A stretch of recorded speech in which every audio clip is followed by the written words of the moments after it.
Good morning, America. Good evening, India. This is Sean Shankaran, General Secretary, Indian Overseas Congress.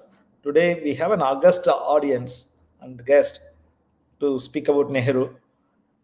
Professor Aditya Mukherjee, who has written a lot of books and have been researching a lot on Nehru, is with us today. He has recently published a book, Nehru's India, Past, Present, and Future. So he will be speaking. So the primary one topic we are going to cover is how to build world-class institutions Nehru way. Nehru is always associated with the IIT and IIMs, etc. Few more institutions, but he has built a lot of institutions: ISRO, Baba Atomic Research Center, DRDO, ONGC, LIC, AIMS, many institutions on many different holistic way. So I think today's India is India because of persons like Nehru. So I want Sam Pitroda to give a quick introduction and then followed by Professor Aditya. Good, sir. Thank you, Sean. Welcome, Dr. Aditya Mukherjee. Thank you. Good morning from San Francisco to Priyamvada and all our friends. It is indeed a privilege and pleasure for me to have Aditya Mukherjee with us. I just learned about his book on Pandit Nehru. I got interested, excited. I spoke to him. I spoke to several friends, and I'm delighted that he agreed to join us today for a broader conversation on his book.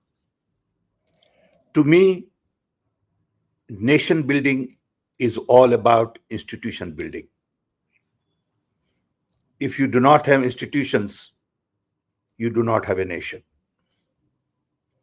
And institutions play an important role not only in governance, but in running day-to-day life, in education, health, naturally judiciary, science and technology. There isn't any area of national importance that don't require proper institutions to train human capacity, to build future, and to really focus on indigenous resource, local talent, local needs, and build a better future for the people of the country. When I look at institution builders in recent history, all over the world, not just in India, I find that there is no match for Nehru as an institution builder. Just after independence in 1947, if you look at the overall landscape, you realize that we had very little in terms of human capacity, science and technology, financial systems, business talent, engineering talent, scientific talent, management talent. And we had to build everything from scratch, essentially. And institution building is a tougher task when it is democracy than it is authoritarian system. In authoritarian system, you can generate fear. You can provide incentive system that you desire. You can be closed about many of your goals. But in a democratic system, you got to be transparent, open, fair, equitable. So when you look at institution building, on one hand, authoritarian regime build institutions with command and control. And Nehrus of the world had to build institutions with collaboration, cooperation, communication, co-creation, identifying special individuals to lead institutions, defining the purpose, charter, And this requires a whole different mindset. When you build a new institution, and I've built many in my life, believe me, from C dot to CDAC to businesses and all. But businesses are very different because their incentive structure could be defined in a very different way. To me, the most important part of institution building is really also work culture, work ethics, work norms, work habit, work environment. And Nehru provided so many different elements to institution building in a very short period of time. We had to build atomic energy institution. So he selected Baba and gave him all the support necessary. We needed institutions for many other things like IITs, IIMs, and others because we wanted to build talent pool to build our bridges, run our government. Because British Raj had built institutions to serve their system of command and control. They were not interested in nation building. So we had to really undo some of those institutions and recreate our own institutions for the future. When I read about him more and more, I learned about how he carefully architected a lot of these institutions. When RSS and BJP talk about criticizing Nehru, I feel sorry for their intelligence. What a shame that these people have no understanding of what the man was all about. No one is perfect. Nehru was not perfect. Gandhi was not perfect. But the point is, look at the positive side of what they did and not get hung up on one or two areas here and there where there was weakness. Good people always look at good part of human being and build on it. Nehru was one of those who handpicked people from all over the world of Indian origin, motivated them, brought them back home, empowered them, encouraged them, and he built institutions. So I hope today we get an opportunity to listen to Nehru's story from someone who has studied Nehru deeply, understands it much more so than people like me do. And I'm sure I will learn a lot from him. So I want to welcome once again Dr. Aditya Mukherjee to enlighten us. Thank you. Welcome, sir. Thank you. Over to you, Professor Aditya, please. Thank you very much. I want to thank Bharat Ki Awaaz, Mr. Shankaran, and what can I say, the iconic Sam Pitroda. And I must say, I'm so happy the way he introduced Jawaharlal Nehru. I feel I have virtually nothing more to say. When you did bring out what is the essence of Jawaharlal Nehru. But I'd like to make a few points and then we can probably discuss. I think first I want to congratulate you for bringing up the question of discussing Nehru at a time when he's being demonized in a systematic way, and there is an effort to erase him from our memory. There is a website called Dismantling Nehru. Please have a look at it. I mean, it is a huge website, obviously with a lot of support, which systematically tries to demonize him. There are books published, called, 97 blunders of Nehru, which every year increases. Currently, I believe it is 117 blunders, and so on and so forth. There are educational institutions, textbooks. For example, in Rajasthan, a textbook talking of modern India, the national movement and India after independence, doesn't even mention Jawaharlal Nehru. I mean, he doesn't exist. There are people, the Indian Council of Historical Research, celebrating the 75th year of Indian independence, put up a poster where the photographs of many of our leaders was there, Gandhi ji, etc. But Only person missing was Nehru, and in Nehru's place they put in Savarkar, a person, as you know, who apologized to the British, and after he was let off from prison, cooperated with them right till independence. Even during the Quit India movement, he asked people to not join the movement and cooperate with the British. So this is the current scenario. The iconic Nehru Memorial Museum and Library, probably the most important educational and research institution in the country, doesn't exist. Nehru's name has gone out of it. Mr. Petroda, if you ever visited Delhi, you would be shocked, that there is no Nehru Memorial Museum and Library. There is not a single academic I know all over the world, who has had anything to do with history or economic sociology in the social sciences who has not visited this institution. And it doesn't exist. It's being dwarfed in a all prime ministers museum, which is I've never heard of such a thing anywhere in the world, in which you can go and take selfies with Prime Minister Modi, rather than focus on Jawaharlal Nehru. So therefore, I'm very glad that you're doing this, and it is absolutely correct, as Mr. Petroda said, that Nehru's role in building institutions in India from scratch. The word he used is from scratch.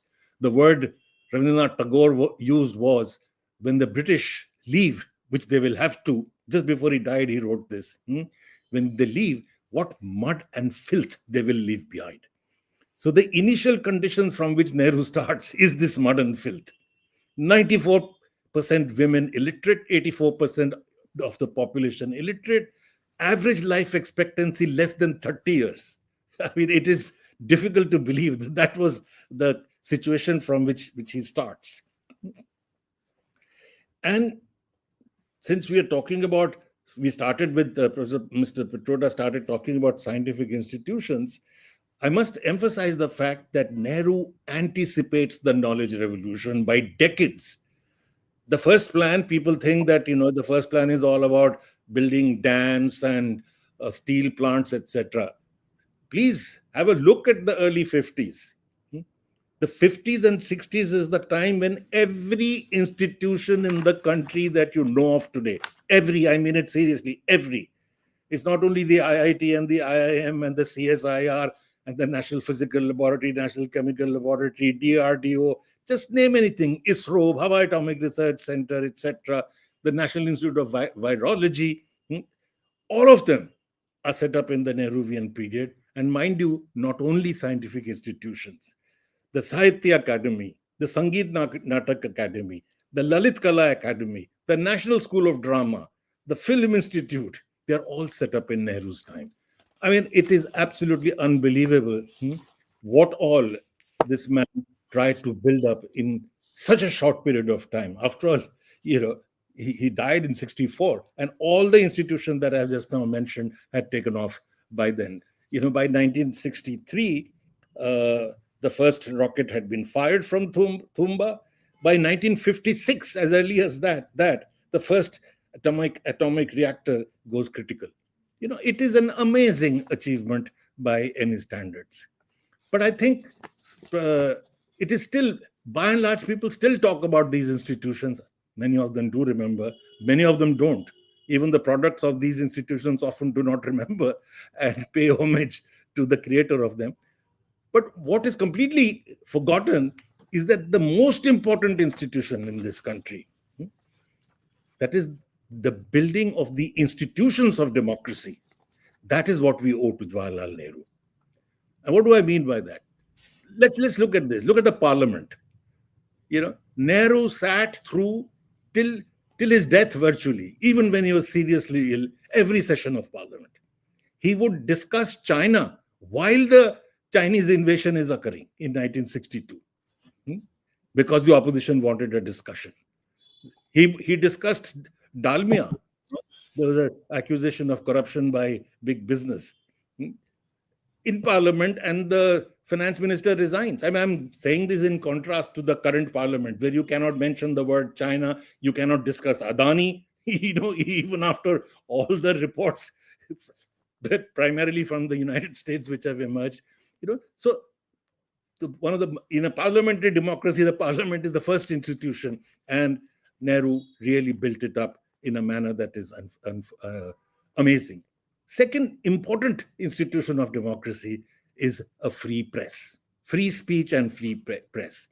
In Nehru's time, no cartoonist or no stand-up comedian had to go to jail even before he cracked a joke, as happens today, saying that he will be saying this, that, and the other. I mean, it was unthinkable. If you look at Shankar's cartoons, in fact, he's famously have told Shankar that please do not, excuse me when you do your cartoons. I mean, he could almost make anything he wanted to about Nehru, making fun of him. It's very well known that Nehru, when he said that, look, in a democracy, the most important thing is an opposition. I'm quoting him. He says, I want a strong opposition. And when he found that there wasn't enough of an opposition, he actually wrote against himself with a pseudonym. Wrote an entire article saying that what all is wrong with Nehru, what all he may do, etc., warning the people that that he should not, because of his preeminence and his popularity, should not get dictatorial and all that. So it is an absolutely amazing thing. Most important, I think, as an academic, person who's taught for nearly 45 years in what we think is the country's premier university, the Jawaharlal Nehru University, what Nehru did was to build up free thinking, free thought in universities. I'll just quote one short para from Nehru on what a university should be. He says, a university stands for humanism, for tolerance, for reason, and the adventure of ideas, and the search for truth. If universities discharge their duty adequately, then it is well with the nation and the people.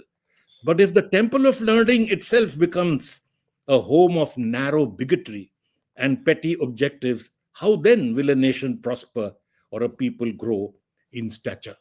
Something that we need to sort of burn into our minds, because what we are doing to our universities is now exactly the opposite. A systematic attack on the top institutions of the country started with JNU as early as 2016. Our students are arrested, put in jail without trial. Omar Khalid, my student, Omar Khalid, is in jail for years. They haven't even started the trial. The bail gets postponed. I mean, the application for bail gets postponed, month after month after month. Faculty is harassed. In fact, the only comparison you can make is what Hitler did to Frankfurt University. Whenever authoritarian powers want to assert themselves, the first thing they attack is the intelligentsia and universities. And that's what Hitler did. And as if we've learned our lesson from that, our university structure, including the IITs, just read the newspapers of day before, etc. 100 faculty members of the IIT, one IIT has protested, saying that there's no academic freedom. And of course, universities like mine, which deal with social sciences, are seen to be even more dangerous. So this is another area which we must remember. Most important, in my opinion, is Nehru's unique effort in world history to make a transition to modernity and industrialism with democracy and sovereignty. I say it, with some thought. I'm not just making a wild claim. No country in the world industrialize or make the shift to industrialism with democracy and civil liberties. None whatsoever. I mean, countries did it with slavery. Other countries did it with forced collectivization, or in Dickensian times with English Industrial Revolution, there's no question of democracy, or you did it as junior partners, the East Asian model, junior partners of American imperialism. India was the first and the only post-colonial country where, and Nehru says it, that I have no guidance from history, that this is an uncharted path of trying to make this transition with democracy and sovereignty. And therefore, Nehruvian experiment actually became a model, not only for India, for almost all post-colonial countries which wanted to make this transition with democracy and sovereignty. Most of them could not succeed. Most of them, as you know, most post-colonial countries very soon, even if then when they tried, came under authoritarian military or even non-military dictatorships, or became junior partners of one superpower or the other. So it was a huge, huge experiment. And if you read economists, global economists of the 1960s, there are no doubt about it that the Indian model of development that Nehru had developed was the ideal one, as opposed to the totalitarian models that were emerging in other parts of the world. So this is something that one must pay attention to when one is talking about the institutions that Nehru built. I would also want to point out that its institutions are also built with freedom, with the ability to, especially educational institutions, allowing, as Mr. Petroda said, you guide, but you simultaneously allow the spontaneous freedom of the people, etc., but within a framework. And the framework that Nehru wanted to set up was what he called, in the discovery of India, a monumental work by any stretch of imagination. He called it the scientific temper.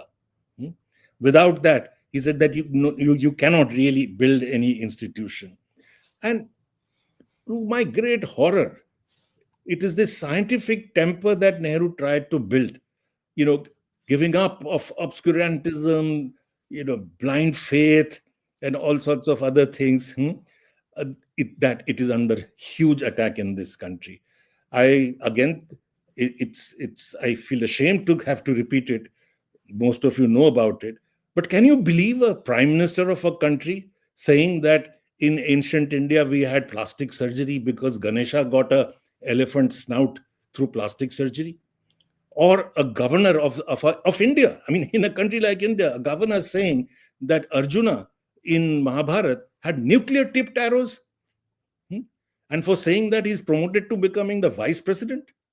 I mean, people like Gandhiji and Nehru would be turning in their graves that this is what we are doing to our country, and that our intelligentsia is not fighting back sufficiently. You people are, but that we are not violated.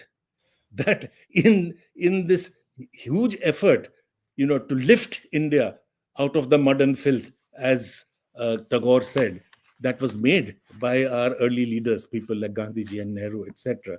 That we have abandoned this effort, and what our leaders are doing is exactly the opposite. That is, push our people into the same mud and filth of obscurantism, disempowerment, fear, unfreedom, and above all, communal hatred. That is why I think it is now that we need to remember Nehru, because we can learn many lessons. In my book, I've tried to outline those, what lessons we can learn. For example, how to fight communalism, both of the minority or the majority variety, how to build a democratic institution, how to build a university, etc. I think it is time to remember Nehru, and I thank you for organizing a discussion where we are doing precisely that. Thank you, Mr. Petroda, for inviting me. Welcome, and this may not be the first time, so get ready for more. Sure. Thank you. Okay, I think this is good time to open up for a broader conversation. Sure, Sam. There's a question from YouTube, Professor Aditya. So Yes. Nehru, Bose, Gandhi, Indira, Manmohan, all these were gems. Today we have just polished stones, while then we had actual gems. 5-year plans turned a poor nation into a middle-class nation in 65 years. A country believing in scientific acumen, political acumen, and tolerance, while today we are just another rogue nation on planet. Any comments, Sam, Professor Aditya? I think this is talking more on the current today's India. So, and also about how long it took for Nehru and the many modern architects of India for turning a lot of stones into gems. But right now, what are we doing with the gems? So the current administration is taking care. Go ahead. I think it's a comment and not a question, and I think it's in total agreement on the same page as I and Mr. Petroda are, that a huge effort was made, and it was not only Nehru; it was our Indian national movement. But why are we talking about Nehru? Because Nehru epitomized, in him was the symbol of the idea of India. And what is the idea of India? The idea of India is the vision of our 100-year-old national movement. So Nehru is just one person we are talking about who represented the idea of India, and that is why Gandhiji chose Nehru as his successor. In 1942, Gandhi says, it is not Sardar Vallabhbhai Patel, it is not Krishnamachari, C. Rajagopalachari, outstandingly brilliant person, very Gandhian, very loyal to Gandhiji. Gandhiji says, this is not them, but Nehru will be my successor. Now, why? And he says that when I die, I'm quoting Gandhiji, when I die, Nehru will speak in my voice. And he says, even if it doesn't happen, I will like to die with that belief. Now, why does Gandhiji have such tremendous faith in Jawaharlal Nehru that he will speak in his voice? And because Nehru fought his entire life. I mean, he was out of, I think, about 25 to 30 years. He fought the British, 9 years of that in jail, fighting for these values. And then Gandhiji was absolutely sure that it is Nehru who is the most capable person to implement these idea of India into post-colonial independent India. So we had a great heritage, and to let that go, I think the reason why we feel that we can still fight back is because of this legacy, 100-year-old legacy. It is not going to be easy to overthrow. That the mindset of the Indian people built by this 100-year-old long struggle is not going to be so easy to overthrow, even though the state is using every conceivable instrument in its hand to wipe out this common sense that we all evolved out of our national liberation struggle. Can I intervene and talk about how to build world-class institution? Please. I'll give you my thought, because I was lucky to have the opportunity to work in India during Rajiv Gandhi era. And I was also lucky to have the opportunity to build two very important institutions that exist today, at least not counting Telecom Commission and all, CDOT and CDAC.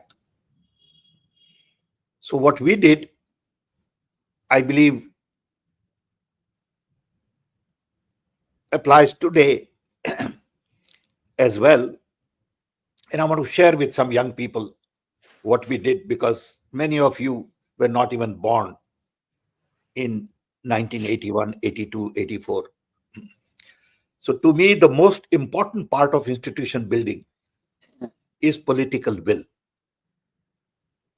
If there is no political will, institutions will crumble, which is true all over the world. So you got to have political backing, saying nation wants to build this institution, whether it is atomic energy, telecom, milk production, vaccine, university, new college, new school, new hospital, health research. So first you got to have the commitment from the leadership. Then you got to find the right leader. If you don't have the right leader, it will not work. The right leader who has the vision and domain expertise. If you don't have domain expertise, you can't have a businessman build a university or a social worker build a hospital. Okay. Baba had to build atomic energy, and not just anybody. So you got to have domain expertise. Not only domain expertise, but name recognition in that field.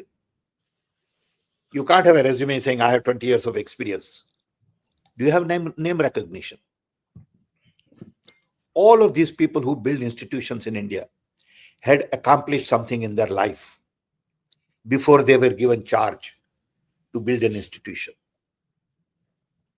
So you need political will, you need leadership with domain expertise, name recognition, and not only professional skills, but also broader human skills. Then you need budget.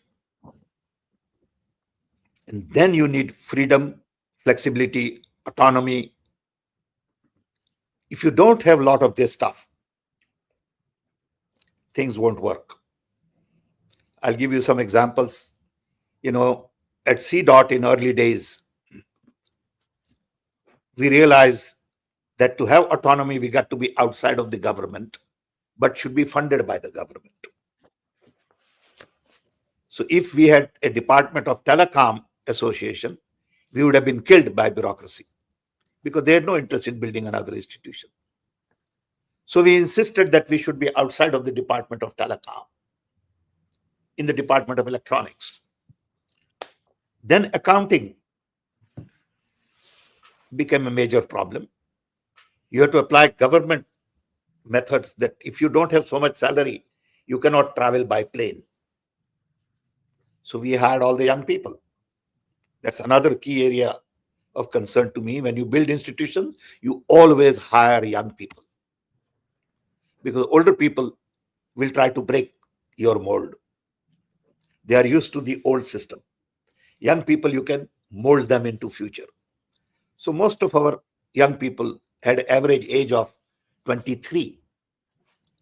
And we had to fly them from Delhi to Bangalore for work. But government system says you cannot fly a person in that salary grade. He has to take a train. So I fought like hell. I said, no way. I cannot have my young guy travel by train and spend 3 days to go to Bangalore. I want to break the rule. And there was such a hassle saying, oh, government will do this and do that and file case. I said, whatever they want to do, they do it. All my young kids will fly on plane. Even my secretary, who was basically typist, let's say in Indian terms, very smart lady, she had to go to Bangalore. And our accountant said, sir, this cannot happen. Engineer is okay, but secretary cannot travel by plane. I said, of course she'll travel by plane. So you need that kind of courage in the leadership to build institutions. So institution building is a very complex task. People don't realize that. It is about work culture, work ethics. If you want everybody to come at 9 o'clock to work, you should come at 8 o'clock yourself. You have to walk the talk. If you want to show egalitarian environment at work, you cannot have your gatekeeper salute you. You cannot allow that, because that's common in government. And I said, look, I cannot have you salute me because I want to run an egalitarian institution. So when I come to work, I cannot bypass the line in the elevator because I am the chief. So there are 10 people waiting in the elevator. There'll be guard waiting for me. And as soon as I come, everybody will have to wait. An elevator will go up just with me. I said, this cannot be allowed, because I got to show that our organization will be egalitarian. The fellow who serves tea should be respected. He should have a chair to sit and not on the floor to sit. When he's not working, teach him how to make a Xerox copy or something. So I think creating work culture, work ethics, work norms, work values is so very critical to building world-class institution.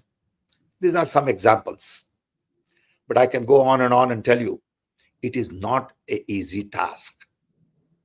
It looks easy once it is done, but you have to live it. I'll give you one last example. In those days, we didn't have too many phones. So there was one phone in another room, and my room was next door to it. So the phone will come for me in the other room, and every time I will go to other room to pick up phone, 6 software people working there will stand up and remain standing up until I'm on phone. Because the boss has come, he's on phone, so how can you work? So I told them, I said, look, you don't have to stand up when I come to make a phone call. You continue to do your work. Nobody would listen because they thought that I don't mean it. I want them to stand up. So this just went on for a couple of days. And one day I decided to give them a shock. So when all these 6 people got up, there was a girl, software girl. I grabbed from her shoulder, her, came within 1 centimeter of her nose, and I said, you sit. And the girl was totally shaken up. Okay. And the message got out that this guy gets mad if you stand up. You have to do these things. Okay. Because the culture was, when boss comes, you stand up. And I said, look, I'm not a boss. I'm your colleague. Okay. You can have a chat with me. You can come into my office anytime. And this was all new to the system. And Nehru provided that kind of environment. Believe me, I know what it takes to build an institution. And I admire Nehru a great deal for building India's institutions. Thank you. Can I give an example, Mr. Please. Petroda, of exactly what you said now? What leadership is all about. Leadership is about identifying the right people in the right domain, putting them in the right place. So, for example, when Nehru built the Indian Foreign Service out of scratch, he, as you said, he picked people from all over the world and put them in that place. And one of them was K.R. Narayanan. I'm telling you the story from Narayanan's own book. He was a good friend. Who, as the young people know, later became the president of India, right? Now, K.R. Narayanan in the Foreign Service, after working for a couple of years, went up to Nehru, again, accessibility, and said, look, I don't want to remain in the service. I want to teach. I want to go to the Delhi School of Economics. So please give me, at least give me leave for a couple of years so that I can go and teach. So Nehru says, why? Why don't you want to be in the service? He says, I'm not challenged. I'm not getting sufficiently challenged. It's routine work, etc., etc. So Nehru tells him, have you discussed with your wife? You're giving up a career, which is very well established and going into something which you don't even know what will happen. So he personally took care, invited Narayanan and his wife home for lunch, talked to them, tried to persuade him to stay, etc. Narayanan refused. He said, okay, you apply. So he applied and he got a refusal saying that, look, you've been picked in the service to do this job, not to go and teach out there. So Narayanan went to Nehru and said that, look, this is what I've got. So he said, okay, wait. Next day he receives a letter, because what did Nehru have to do? He had to break the rules, as you said. So he broke the rule. He said, I know the rule doesn't allow foreign service people to spend at that time. Now all these things are allowed because Nehru allowed them, know. And so Narayanan did take off, and teach and then come back. So this is an example of what you are saying. But people should remember that he became president of India. That's right. That's right. The kind of people Nehru built. That's right. Absolutely. Yeah, it's romantic. It's very romantic to think of these things. And another example, which is quoted in my book also, Professor Irfan Habib wrote the foreword to the book. Now, Professor Irfan Habib is today probably India's tallest historian. He's over 90, but we don't have anybody anywhere near his caliber, right? Now, as a young person, he's the son of Muhammad Habib, who was a freedom fighter and again a professor and very close to Jawaharlal Nehru. So he knew, and Nehru used to visit them in Aligarh, etc., etc. So Irfan Habib was a communist at a very young age. And he got a fellowship after he finished his master's. He got a fellowship to do a PhD in Oxford. But the rules being what they were at that time, his visa was not given because he was a communist, etc., etc. So again, he writes to Jawaharlal Nehru, and Jawaharlal Nehru says, "Come and discuss with me." So here is this young man. He narrates the story. He walks up to Tirmurti Bhavan. Nehru gives him an audience, and they have a long discussion. And after that discussion, Nehru writes a letter to the Home Minister or whoever was to give this thing, saying that I had a long discussion with him. He's a young man with full of idealism, etc. But he takes his communism, almost like a religious, Yeah. like a priest would do, and he makes a little fun of that kind of Sure. leftism, etc. But he says, give him the visa, and that's how he went to Oxford, and as he became one of the tallest historians in the country. Nehru would have been proud. That's how you make people, break rules. Building people is a very complicated thing. You got to trust them, you got to empower them, Absolutely. and you have to accept that they would be smarter than you are. Absolutely. And you should be proud of that. Very important point. A lot of my young kids were much smarter than I was, and I loved it. Okay. I'll just say, for the sake of conversation, because we are on this track, Jairam Ramesh used to be my chief of staff. Is that right? Yeah, he worked with me. He was my chief of staff for several years, and he was very smart. Okay, he will come home at 6 o'clock in the morning, young guy, will have breakfast with me and my family if he was early, and then we'll spend whole day together. And he'll organize everything for me. And I knew that Jairam was smarter than I was in many ways. He was typical Brahmin, and sort of different connections and all that, which I didn't have. And I loved him. And a lot of people used to say, look, this guy is dominating you. He's insulting you in front of other people. I said, that's okay. If I'm giving a public speech and if I'm overrun on time and I have another meeting, he'll come right in the middle and say, hey, let's go. And people would say, how dare he can do this to you? And I said, that's okay. So you have to respect that. Even today, Jairam is my guy. I, love him, care for him. He may have this issue, that issue, doesn't matter. People change. I also change. You'll be happy to know that Jairam Ramesh was the person who chaired the book release in my case. Oh, great. He's very good. He's very well learned. And Mr. Petroda, you'll also like to hear, we chose the speakers across the political spectrum. I saw that. Somebody sent me a video and I saw the video. Yeah, you saw. So, some communists to socialists to the whole business, and all of them Nehruites. This is what we wanted. There are so many good people. There are so many good people. Right. That's the beauty of India. India has some terrific human beings. They're all different. Don't expect them to be same. Absolutely.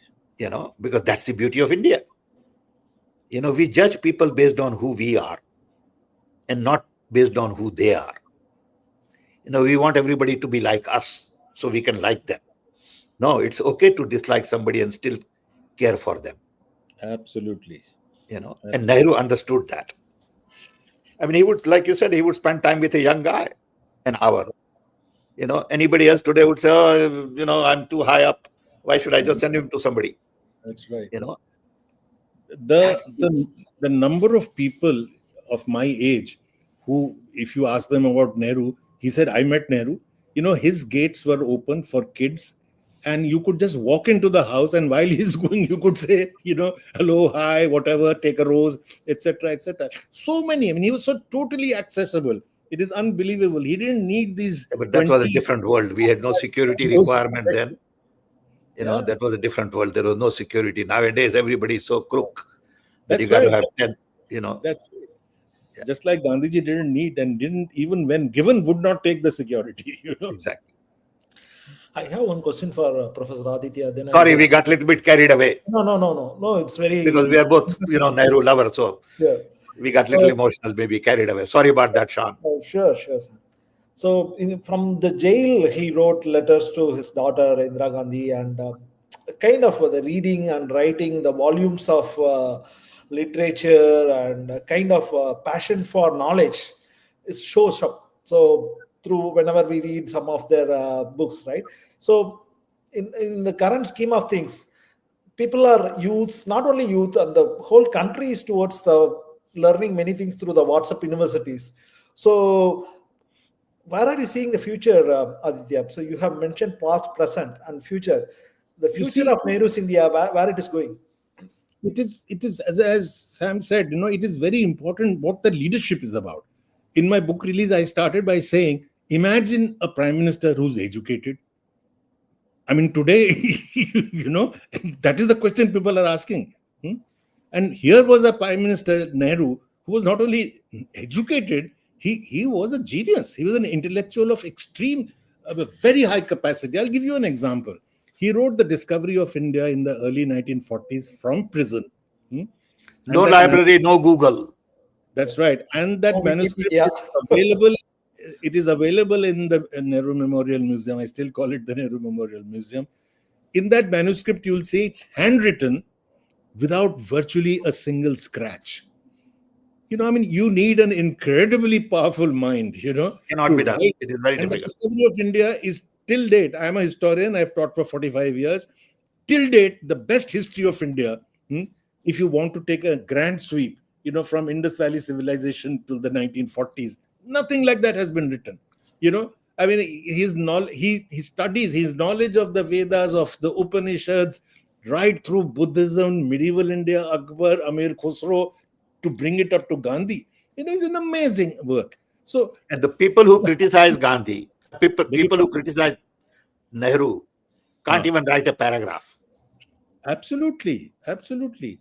But as he was saying, to answer your question, Sean, you need a leadership of that kind, to carry people forward.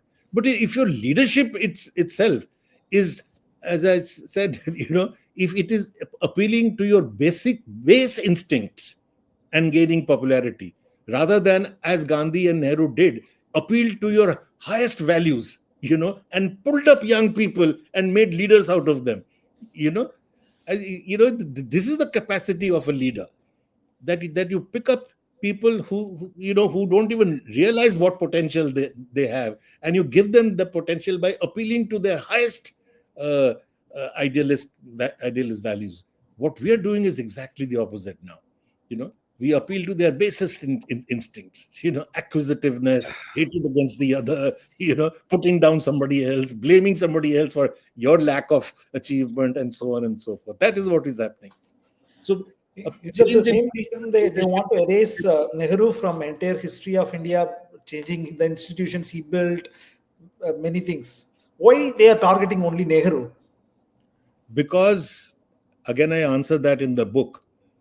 At the point of independence itself, the biggest challenge to the idea of India came. Period 46 to 48 was like a Holocaust like situation. 500,000 people died, millions became refugees, 6 million refugees came into India, communal temperature at the highest. And as Nehru said, at the end of it, the Mahatma is murdered.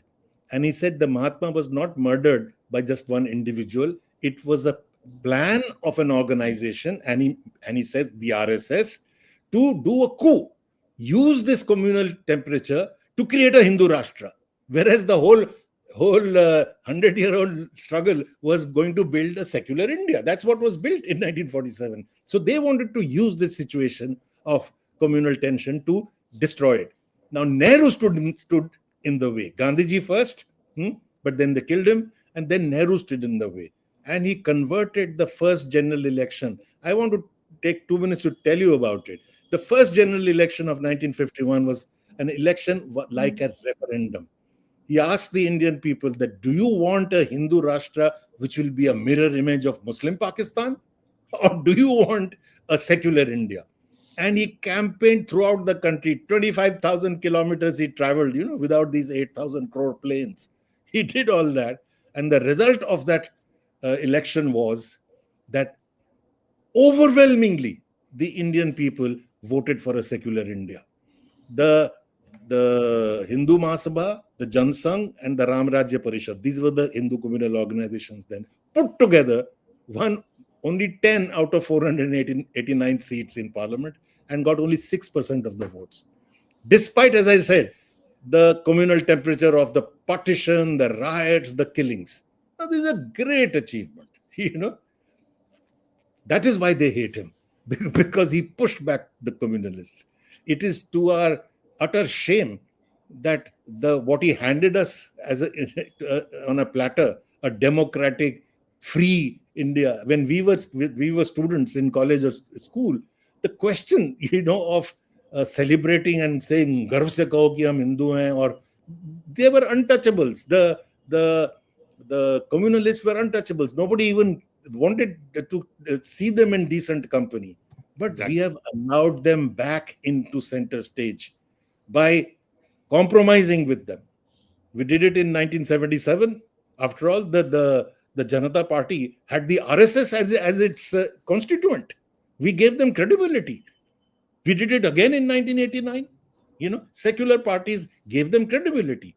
And now we are paying the price for it. In Nehru's time, they were sent to jail. And there was an ideological battle against it. And it's not only Nehru, it's Nehru and Patel who banned the RSS, put 25,000 of those people in jail, and did a countrywide campaign to saying that this hatred is going to destroy our country. And now everybody is saying so. Genocide watch. Gregory Stanton is saying what is happening in India is likely to lead, to the world's worst genocide. If you do the kind of hatred that you are promoting in this country today, we are going for an unbelievable civil war and a total destruction of our country. Yesterday, believe me, I could not sleep. Yes. Because I saw a video of a 20-year-old man, or maybe in 20s, with a chappal, beating 3 Muslim kids, saying "Bolo, He Ram." Can you imagine? And these poor little kids, they were little kids, 8-year-olds, 5-year-old. And he just violently kept beating them. Okay. And one fellow said, "Allah." And he just beat him up like you cannot imagine. And I said, what kind of a person this guy would be? What a human. 3 little kids who have no idea what he's talking about. Okay. And he goes on beating them. And in the name of Ram. Yeah. And this is acceptable. I mean, I would go put that guy in jail tomorrow. Okay. And what does Nehru do with Ram? Again, look at his discovery of India. Poor little kid, I tell you, you feel so upset when you watch that video. And the poor little, Muslim kids were just playing. Shameful. They had no idea. I mean, is that the India I dreamt of? Absolutely. What a shame. Okay. And people think this is the right thing to do. Yeah. You see, it's very upsetting. Not only you, Sam and Aditya, people in the 30s, 40s like us also very worried. What are we leaving as a country back to our children? So it's really kind of a sleepless nights is what making us work towards this common mission. I'll quickly hand it over to Priyamata. You have any questions? Yes. Hello, sir. Thanks for your enlightening us about Pandit Nehru. So, sir, I just want to ask you, what will you say to the coming generations in India, where today, like as you said, we are in the mud of filth, of hatred, misinformation, thuggery, like EVM, and snatching away electoral mandates and not disregarding people's verdict and all this kind of mess we are into. So we had Nehru back then to lift us. And what do you think is lacking in today's society, and what will it take to rise India from this mud and filth which we are in today? Thank you. What I would say, if Sam, can I speak first, or would you like? Please, no, you speak only. I'm not going to speak. I'll let you speak. What this question is often asked to us by young people. That look at the situation now. the press is entirely bought up or bullied. The police, the judiciary has the RSS has completely penetrated into it. So how do we make any change? And then we give them the example that in British times, the press was even worse. The police was even more oppressive. And how is it that our national movement could come about? So what can we learn from Gandhiji and Nehru? And I think in one word, what we can learn is resistance, the ability to resist. And resistance doesn't mean that you have to go and make a revolution. You resist at least at home, you know, wherever you find something which goes against your convictions. So resistance is what we need to learn from Gandhiji and Nehru. The capacity to resist and the willingness to resist. As Sam said in the beginning, it requires political will. You know, the people have to, and the people have it in them. What we lack now is leadership. Every other day, young people like you would approach us and say, "Sir, what can we do?" There is a disquiet. I was horrified to see that for the book release, 400 people turned up. Not for me, it's for Nehru.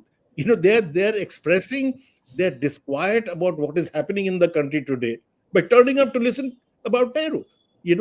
So we need a leadership which is going to take these out ideas. One Muslim farmer from Moradabad called me up today in the morning. He had on YouTube seen this book launch.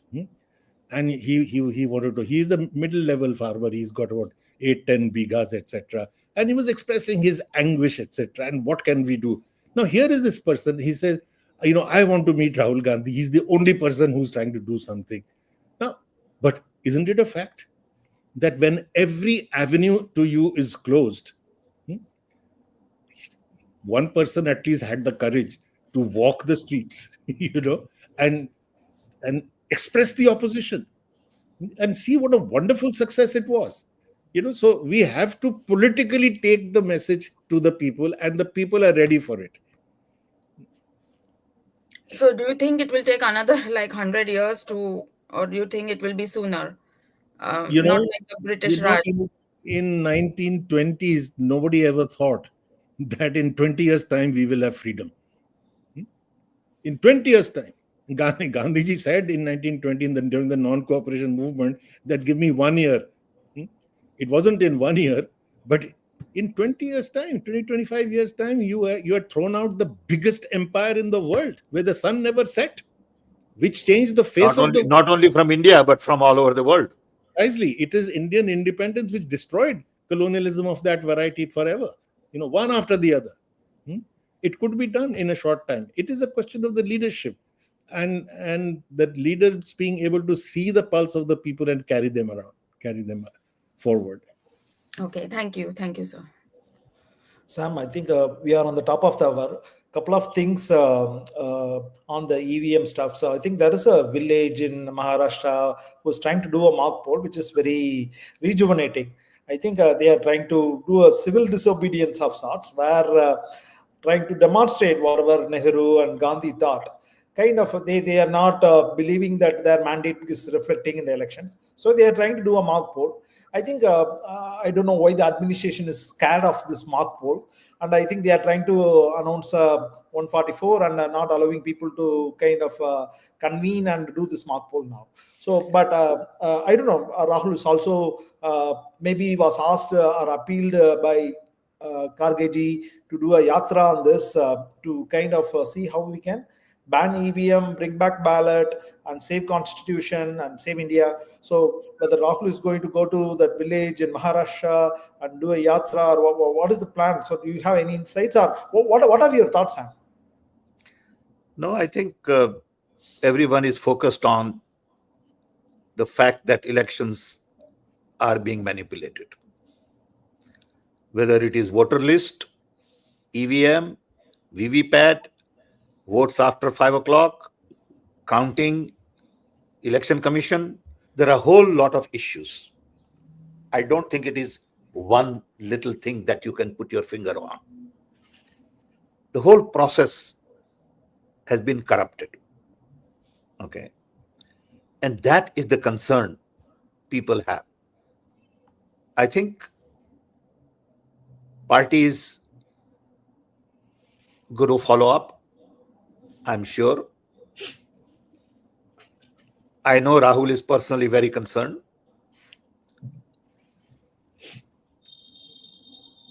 Without putting election process in place, there is no way you can assure democracy in India. Because today, for a long time, and it probably started with Gujarat, vote that I'm casting is not necessarily the vote you are counting. Absolutely. It started with Gujarat.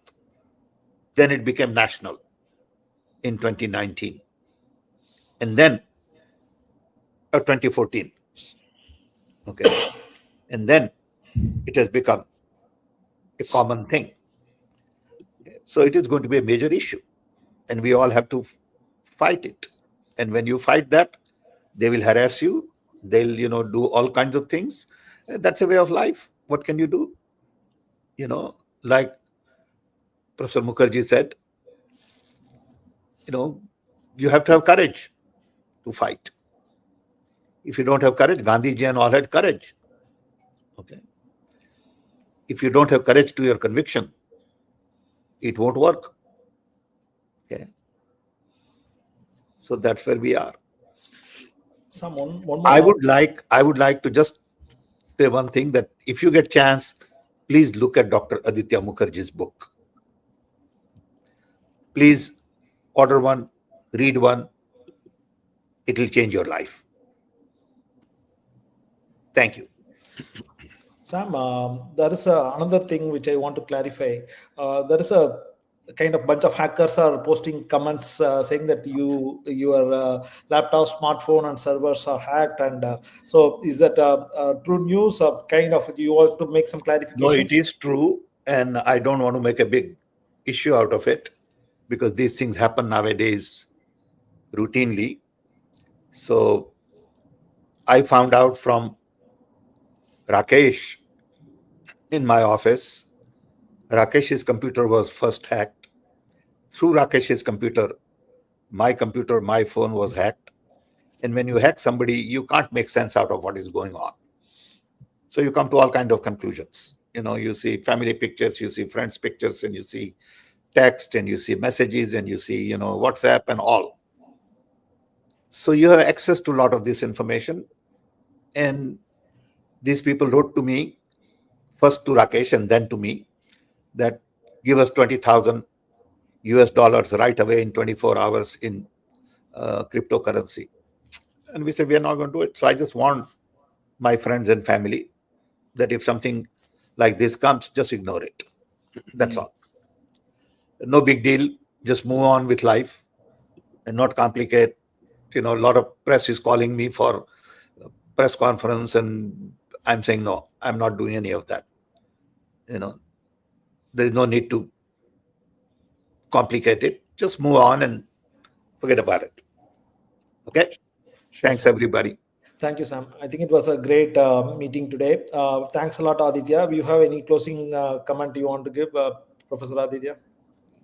Except to wish all power to your effort. Thank you very much. But do come back again if you have something interesting to tell us about Indian history. We can learn a lot. I also feel that, I don't know enough about Indian history. I wish I could learn more. So just enlighten us whenever you have time. Okay. Sir, I have a suggestion. Why not, sir? Aditya, sir, you can come back and we can, how they have this site, Dismantling Nehru, where they are, spreading fake news about Pandit Nehru. We could have a session of, dismantling all those fake news and telling the truth, like whatever just an idea. Well, let's think about it. I think it's a good idea. We'll come back. Yeah. Okay. But I would be more interested about Indian history. Okay. Then fighting tutu meme and all that is of no interest to me. But learning more about Indian history from a historian's perspective, okay, would be very interesting. Okay, because we all know bits and pieces. They spend their life, 45 years of studying history. If I can learn a little bit in 45 minutes. That's a great gift. Okay. Thanks a lot, Sam. Thanks Thank a lot, you, Professor sir. Aditya. Bye. Thank Thank you. you very much. Thank you, Thank you. everybody. Thank you.